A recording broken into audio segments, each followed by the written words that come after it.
বিতৰ্কত মেট্ৰিকৰ গণিত পৰীক্ষাৰ প্ৰশ্নকাকত গণিত বিষয়ত পাঠ্যক্ৰমৰ বাহিৰৰ প্ৰশ্ন অন্তৰ্ভুক্ত হোৱাৰ অভিযোগ উত্থাপন হৈছে স্নাতকোত্তৰ গৱেষণা পৰ্যায়ৰ প্ৰশ্ন মেট্ৰিকৰ গণিতৰ কাকতত অন্তৰ্ভুক্ত হোৱাৰ অভিযোগ উত্থাপন হৈছে চৰম হতাশাত ভুগিছে মেট্ৰিক পৰীক্ষাৰ্থীসকল মানসিকভাৱে ভাগি পৰিছে ছাত্ৰ-ছাত্ৰীসকল আমি পুনৰবাৰ জনাব বিচাৰিছো যে বিতৰ্কৰ অৱতৰিত মেট্ৰিকৰ গণিত পৰীক্ষাৰ প্ৰশ্নকাকত কাৰণ গণিত বিষয়ৰ যিখন প্ৰশ্নকাকত সেই প্ৰশ্নকাকতখনত পাঠ্যক্ৰমৰ বাহিৰৰ বহু প্ৰশ্ন অন্তৰ্ভুক্ত হোৱাৰ অভিযোগ উত্থাপন হৈছে আৰু যিসমূহ প্ৰশ্ন তাৰ ইতিমধ্যে অন্তৰ্ভুক্ত হয়েছে সেইসমূহ প্ৰশ্ন স্নাতকোত্তৰ আৰু গৱেষণা পৰ্যায়ৰ প্ৰশ্ন বুলি ইতিমধ্যে অভিযোগ উত্থাপন হৈছে আৰু স্বাভাৱিকতে এটা চৰম হতাশাত ভুগিছে মেট্ৰিক পৰীক্ষাৰ্থীসকল আৰু মানসিকভাৱে এটা পৰীক্ষাৰ্থীসকল ভাগি পৰিছে বিষয় এটা যথেষ্ট জটিল বিষয় এটা পৰীক্ষা সেই পৰীক্ষাৰ প্ৰশ্নকাকতত কেইবাটাও প্ৰশ্ন হয়তো পাঠ্যক্ৰমৰ বাহিৰত আহিছে আৰু যিকেইটা মানে প্ৰশ্ন সেই প্ৰশ্নকেইটা আমাৰ ছাত্ৰ-ছাত্ৰীসকলৰ যি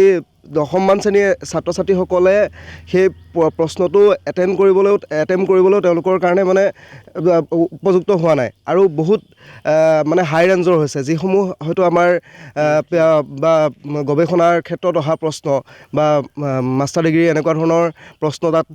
সন্নিৱিষ্ট কৰা হৈছে ছাত্ৰ-ছাত্ৰীসকলক আজি হতাশ হৈছে বহুত মানসিকভাৱে ভাগি পৰিছে বহুত দীৰ্ঘদিনীয়া এটা তেওঁলোকে পৰিশ্ৰমৰ অন্তত এই পৰীক্ষাটোৰ কাৰণে তেওঁলোকে প্ৰস্তুতি চলায় সেই প্ৰস্তুতিত যদি তেওঁলোকে এনেকুৱা ধৰণৰ প্ৰশ্ন পাছৰ পৰীক্ষাবিলাকলৈ বা তেওঁলোকৰ ভৱিষ্যত জীৱনলৈ তেওঁলোকৰ আশংকাত ভুগিব আমাৰ যিখিনি সাধাৰণ ছাত্ৰ-ছাত্ৰী থাকে তেওঁলোকৰ বাবে মেট্ৰিকটো হৈছে প্ৰথম স্তৰৰ এটা পৰীক্ষা তেওঁলোক জীৱন বাটত আগবাঢ়ি যাবলৈ ইয়াৰ পৰা অনুপ্ৰেৰণা পায় কিন্তু এই প্ৰথম পৰীক্ষা ভাগতে যদি তেওঁলোকৰ লগত এনেকুৱা এটা ল'ৰা ধেমালি কৰা হয় আচলতে তেওঁলোক হতাশ হৈ পৰে এতিয়া আমি দেখিছে প্ৰায় দুটা প্ৰশ্ন সিলেবাছৰ বাহিৰত আহিছে এটা অংকৰ কিতাপত আছে প্ৰশ্নটো কিন্তু তলত লিখা আছে যে পৰীক্ষাৰ বাবে নহয় আৰু এটা সিলেবাছৰ বাহিৰত আহিছে এতিয়া হয় আৰু প্ৰায় 98% ল'ৰা ছোৱালীয়ে সেই তেনেকুৱা প্ৰশ্নবিলাক আচলতে তেওঁলোকে অনুশীলন নকৰে পৰীক্ষাত নাহে বুলি তেওঁলোকে জানে বা টিউশ্যনৰ ছাৰ বাইদেউসকলেও কয় স্কুলৰ ছাৰ বাইদেউসকলেও কয় যে এইবোৰ পাঠ্যক্ৰমত আছে কিন্তু পৰীক্ষাত নাহে তেওঁলোকে সেইবাবে অনুশীলন নকৰে আৰু এটা প্ৰশ্নটো পায় তেওঁলোকে সিলেবাছৰ বাহিৰৰ প্ৰশ্ন আহিছে এই যি দুটা প্ৰশ্ন এটাত 4 মাৰ্ক আছিলে আৰু এটাত মই পাহৰিছোঁ আচলতে কিমান মাৰ্ক আছিলে সেই মাৰ্ককেইটা আচলতে ছাত্ৰ-ছাত্ৰীক তেওঁলোকে প্ৰদান কৰক আৰু বহুতো ছাত্ৰ-ছাত্ৰীয়ে কৈছে যে তেওঁলোকে সেইকেইটা এটেম্প কৰিব পৰা নাই যদিও যিসকলে এটেম্প কৰিছে তেওঁলোকৰ ভুল হৈছে আৰু এখন যেতিয়া প্ৰশ্নকাকত প্ৰস্তুত কৰা হয় তেতিয়া কেইবাটাও স্তৰক ছাত্ৰ-ছাত্ৰীক ধ্যানত ৰাখি প্ৰস্তুত কৰা হয় তাত একেবাৰে চোকাজনো থাকিব পাৰে একেবাৰে গেধাজনো থাকিব পাৰে